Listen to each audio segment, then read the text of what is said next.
Pensa só numa coisa. Qual o seu endereço e qual a sua profissão? Um diz onde se vive, o outro diz o que se faz, certo? Pois é, na natureza é a mesma coisa. Os seres vivos também têm um endereço e uma profissão, só que com nomes diferentes. E entender essa diferença, olha, é a chave para desvendar alguns dos maiores desafios que a gente enfrenta hoje em dia na ecologia. Vamos nessa? Bom, para a gente entender isso direitinho, nosso roteiro de hoje vai ser assim. A gente começa no geral, no grande palco da vida, que é o ecossistema. Depois, a gente foca na diferença entre o tal endereço e a profissão de uma espécie. Em seguida, vamos ver um verdadeiro drama microscópico de competição. E, por fim, vamos entender como tudo isso se aplica aos grandes problemas e, claro, às soluções para a vida selvagem hoje em dia. Então, para a gente entender onde os bichos vivem, primeiro a gente precisa olhar para o cenário completo, para o palco onde tudo acontece, o ecossistema. Olha só essa imagem. Ela mostra direitinho como tudo está conectado. De um lado, tem o que a gente chama de componentes abióticos, ou seja, sem vida. Tipo o sol que dá energia, a chuva, o solo.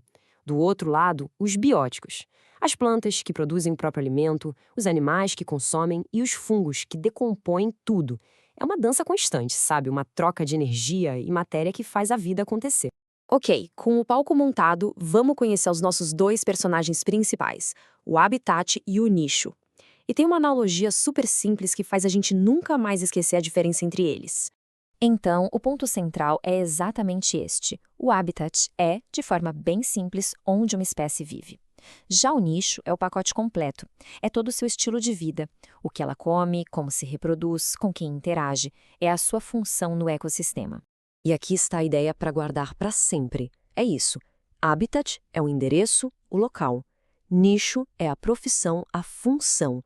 Um é sobre a geografia do bicho, o outro é sobre o papel que ele desempenha naquela comunidade toda.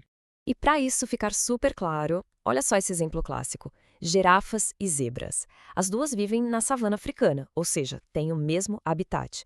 Mas os nichos, completamente diferentes.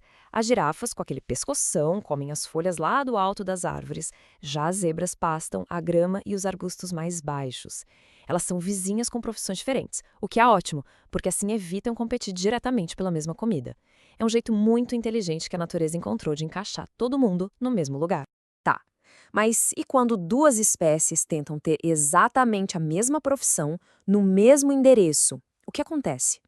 Para descobrir, vamos mergulhar num verdadeiro drama em escala microscópica. A ciência, claro, tem um nome para esse tipo de confronto. É o princípio da exclusão competitiva. A ideia é bem direta. Dois não podem ocupar a mesma vaga. No fim, só um leva melhor. E tem um experimento famoso com um micróbio chamado Paramecium que mostrou isso na prática. Primeiro, os cientistas pegaram duas espécies e cultivaram cada uma em um potinho separado. O resultado, como a gente vê aqui no gráfico de cima, as duas se deram super bem sozinhas. As populações cresceram felizes até o limite dos recursos disponíveis. Mas aí, olha o que acontece quando colocaram as duas espécies no mesmo pote. A competição pela mesma comida ficou tão, mas tão intensa que uma das espécies, a P. caudatum, foi simplesmente eliminada. A outra, a P. aurelia, se mostrou uma competidora melhor, talvez por se reproduzir mais rápido ou comer de forma mais eficiente. No fim das contas, a outra não aguentou a pressão e desapareceu. Agora, vamos pegar essa ideia de competição e sobrevivência e escalar ela para um problema gigantesco, um problema global que está acontecendo neste exato momento. A fragmentação de habitat é basicamente isso. O processo de pegar a casa de uma espécie, que antes era enorme, contínua, e quebrar em um monte de pedacinhos isolados. Ilhas de natureza, sabe? E hoje em dia, a principal causa disso, sem dúvida, é a ação humana. A diferença aqui na imagem é gritante, né? De um lado, uma floresta saudável, conectada, onde a vida flui. Do outro, uma paisagem toda retalhada, um quebra-cabeça de pedaços de mata isolados. E o problema vai além do isolamento. Essa quebra toda cria um ambiente novo e bem perigoso ao longo das fronteiras desses fragmentos. É o que a gente chama de efeito de borda.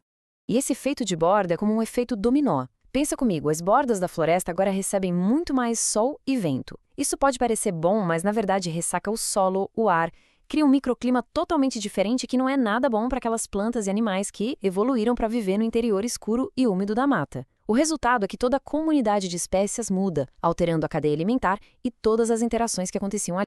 O cenário parece meio ruim, eu sei, Mas existe uma solução muito inovadora e cheia de esperança, que busca justamente reconectar esses mundos que foram quebrados.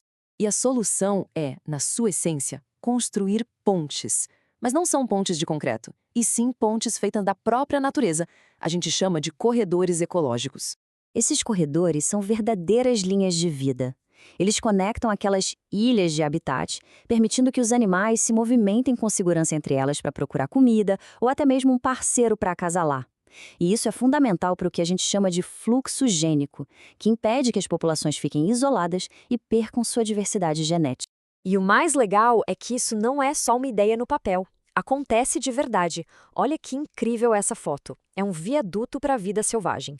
Literalmente uma ponte verde construída por cima de uma estrada super movimentada, permitindo que os animais atravessem em segurança e reconectando ecossistemas que a nossa própria infraestrutura separou. Então, no final das contas, fica claro que entender a diferença entre habitat e nicho vai muito além da teoria. Nos permite ver os problemas, como a fragmentação, e pensar em soluções inteligentes, como os corredores ecológicos. Isso nos deixa com uma pergunta para refletir. Nas nossas próprias comunidades, seja numa escala pequena ou grande, de que forma a gente pode ajudar a construir mais pontes, e não barreiras para o mundo natural que vive ao nosso redor?